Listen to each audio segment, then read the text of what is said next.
আসসালামু আলাইকুম। বেগম জিয়া কি রাষ্ট্রপতি হতে যাচ্ছেন? এই বিষয়টা নিয়েই আজকের আমার এই ভিডিও।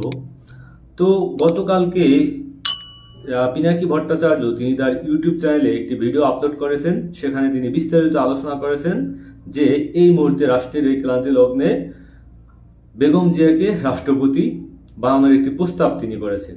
যদিও এর আগে তিনি আরো একটি প্রস্তাব করেছিলেন যে তারেক রহমানকে আপনার প্রধানমন্ত্রী করে, তারপর ডক্টর মোহাম্মদ ইউনূসকে রাষ্ট্রপতি করে এবং ডক্টর শফিকুর রহমানকে উপপ্রধানমন্ত্রী করে একটা সরকার গঠন করা হোক। সেই আলোচনাটা কিন্তু আপনার ভেস্তে গেছে, বা সেই কর্মপরিকল্পনা বা সেই সরকার কাঠামো কিন্তু তৈরি করা হয় নাই। অনেক আলোচনা সেটা নিয়েও চলছিল। তো এখন আবার তিনি একটি আলোচনা সামনে এনেছেন যে তিনি যে যুক্তিগুলো সামনে তুলে ধরেছেন সেটা হলো যে বর্তমান সরকার ডক্টর মোহাম্মদ ইউনূস সরকার তিনি যেভাবে রাষ্ট্র পরিচালনা করতে চাইতেছেন সেইভাবে তিনি পারতেছেন না। কেন পারতেছেন না?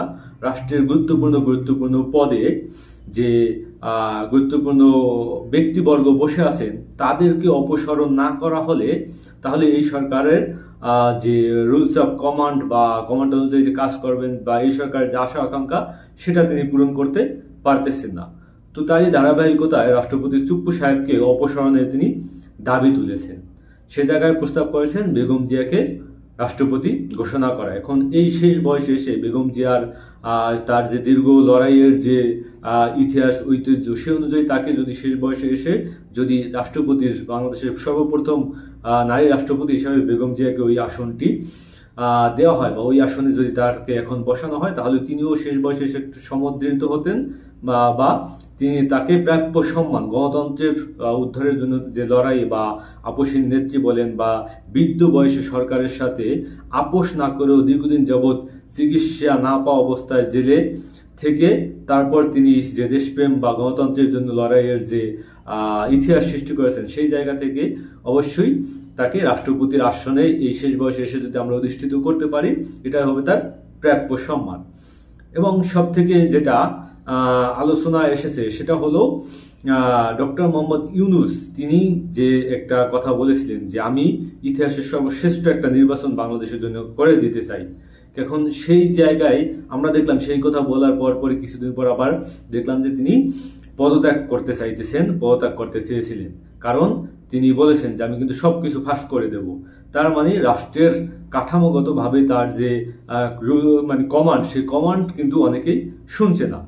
তো সেই জায়গা থেকে পরবর্তীতে আমরা দেখলাম যে আস্তে আস্তে হয়তো এই সরকার আপনার একটু কামব্যাক করতেছে, কিন্তু এখনো পরিপূর্ণভাবে রাষ্ট্র কিন্তু সুষ্ঠু স্বাভাবিক হয় নাই বা বিভিন্নভাবে কিছু অনাকাঙ্ক্ষিত ঘটনা একের পর এক ঘটেই যাইতেছে।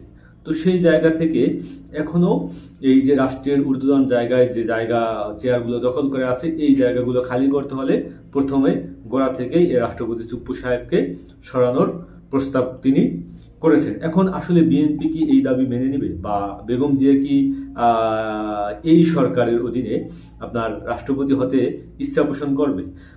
অনেকেই এমন ভাবে উপস্থাপন করেছেন যে ভবিষ্যতে যেহেতু আপনার নির্বাচনের মাধ্যমে সেটা সংখ্যানুপাতিক পদ্ধতিতে হোক আর যেভাবেই হোক ভবিষ্যতে বাংলাদেশের সরকার গঠন করতে যাচ্ছে বিএনপি। তো সেই জায়গায় বিএনপি যদি সরকার গঠন করে তাহলে অবশ্যই সেখানে বেগম জিয়াকে রাষ্ট্রপতি হিসাবে রাখা হবে এবং রাষ্ট্রপতি হবেন। তাহলে তিনি তো বিএনপিরই নির্বাচিত রাষ্ট্রপতি হতে পারেন। তাহলে তিনি কেন বা বিএনপি কেন তাকে এই সরকারের অধীনেই রাষ্ট্রপতি হতে দেবে? এর আগে যখন রাষ্ট্রপতি শাহাবুদ্দিন চুপ্পুর পদত্যাগের ইস্যুটি আসছিল তখন কিন্তু বিএনপি এখানে বেঁকে বসেছে, সেখানে কিন্তু বিএনপির কারণে। এবং বিশেষ করে তৎকালীন সময় আমরা দেখলাম তড়িঘড়ি করে মার্কিন বাংলাদেশের যে মার্কিন রাষ্ট্রদূত আছেন সেই মার্কিন রাষ্ট্রদূত কিন্তু সেই অফিসে দৌড়ে গেছেন, গিয়ে তারপর বঙ্গভবনে ঢুকে তারপর প্রধান উপদেষ্টা ডক্টর মোহাম্মদ ইউনূসের সাথে কথা বলেছেন। বিএনপিও সেই অফিসে আপনার আলোচনায় ছিল। তো তারপরে তারা বেরোয় আসতেন, পরবর্তীতে আমরা দেখলাম যে রাষ্ট্রপতি চুপ্পুকে সরানো গেল না। তো এখন এই মুহূর্তে যেহেতু বিএনপিকে সরাসরি পিনাকি ভট্টাচার্য এমন একটা খেলা খেলেছেন যে বিএনপির যে চেয়ারপারসন আছে তাকেই সরাসরি তিনি আপনার রাষ্ট্রপতির চেয়ার অফার করতেছেন, বা হয়তো এটা যদি বিএনপি বা এই সরকার বা হয়তো তার সাথে সরকারের যে বর্তমান যে সরকারের সাথে একটি আলোচনা হয়েছে বিধায় তিনি এই আলোচনাটা সামনে আনছেন এবং এটা বোঝাই যাইতেছে। সেই জায়গায় বিএনপি কি রাজি হবে বা বিএনপি কি চাইবে এই বেগম জিয়া তিনি বর্তমান সরকারের একজন রাষ্ট্রপতি হোক, এবং বর্তমান সরকারের রাষ্ট্রপতির দায়িত্ব যদি তিনি নিয়েও থাকেন, তারপর যদি একটি সুষ্ঠু নির্বাচন হতে ব্যর্থ হয় বা সুষ্ঠু নির্বাচন দেওয়া যদি সম্ভব না হয়, তাহলে কিন্তু সেই দায় কিছুটা হলেও আপনার এই রাষ্ট্রপতি থাকাকালীন অবস্থায় বেগম জিয়ার প্রতিও বর্তানোর হতে পারে। তো সেই জায়গা থেকে বেগম জিয়া, অনেকেই ধারণা করতেছেন যে বেগম জিয়ার উচিত হবে না এই জায়গায় তাকে রাষ্ট্রপতি পথ অবলম্বন করা। আবার অনেকে এই আলোচনাটাও সামনে আনতেছেন যে এখানে যেহেতু আওয়ামী লীগ সরকারের নিয়োগকৃত একজন রাষ্ট্রপতি আছে, তাকে রেখে এবং তারই নিয়োগকৃত সেনাপ্রধানকে রেখে যে সুষ্ঠু নির্বাচন হবে তারও কিন্তু তেমন কোনো নিশ্চয়তা নাই। কারণ দীর্ঘদিন যাবত আমরা দেখেছি যে সেনাবাহিনী মাঠে থাকার পরও কিন্তু সেনাবাহিনী ওইভাবে কাজ করতে পারে না, বিভিন্ন জায়গায় বিভিন্ন ঘটনা ঘটতেছে। যদিও এখন কিছুটা হলেও নিয়ন্ত্রণে আসছে, কিন্তু এর আগে যে সেনাবাহিনী কাজ করে না, সেনাবাহিনী যে মুভ করতে পারে না, সেটা কিন্তু আমরা দেখেছি। আমরা এর আগেও সেনা শাসন দেখেছি বা মঈন ফখরুল সরকারের আমলেও আমরা দেখেছি যে সেনাবাহিনী কিভাবে কাজ করে।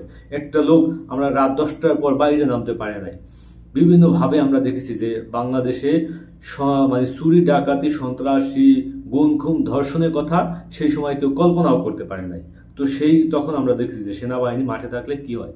তো পরবর্তী ইউনূস সরকার আমলে যখন সেনাবাহিনী মাঠে ছিল, তখন যে ঘটনাগুলো ঘটলো সেটা আসলেই অনাকাঙ্ক্ষিত এবং সেটা আসলেই আমাদের কাছে প্রতীয়মান যে তৎকালীন সময় সেনাবাহিনী মুভ করে নাই। তো সেই সেনাবাহিনীর কাঠামো রেখে তারপর আপনি একটা সুষ্ঠু নির্বাচনের দেওয়ার যে নিশ্চয়তা, সেটাও এই ডক্টর মোহাম্মদ ইউনূস ভরসা পাচ্ছেন না। এবং আরো একটা জিনিস আছে, এই জায়গায় যদি কম্প্রোমাইজ করা যায় তাহলে আমার মনে হয় খালেদা জিয়া তিনি তিনি রাষ্ট্রপতি হতে পারেন।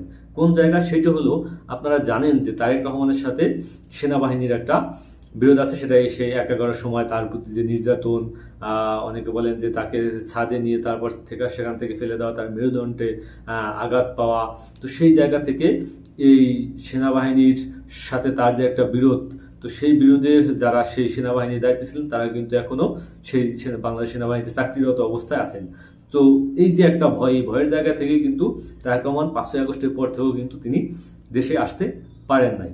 তো এই জায়গাটা আমার মনে হয়, এই জায়গাটায় যদি হাত দেওয়া হয় তাহলে আমার মনে হয় আপনার বেগম জিয়া যদি ইচ্ছা পোষণ করেন তাহলে তার রাষ্ট্রপতি হওয়ার সম্ভাবনা রয়েছে। কারণ সেই যে সেনা অফিসাররা যারা আছে তাদেরকে সক্রিয় রেখে তারপর তারেক রহমান দেশে আসবেন বা দেশে আইতে চাইবেন না, এটা আমার কাছে স্বাভাবিক মনে হয়। তো সেই জায়গা থেকে এই পরিবর্তনটা হতে পারে। তো এখন আমরা দেখি, হয়তো 2-4 দিনের ভিতরে আমরা বুঝতে পারবো যে আসলেই বেগম জিয়া তিনি সেই রাষ্ট্রপতির আসন চুপ্পুকে সরিয়ে তিনি রাষ্ট্রপতির আসন গ্রহণ করতে রাজি হন কিনা।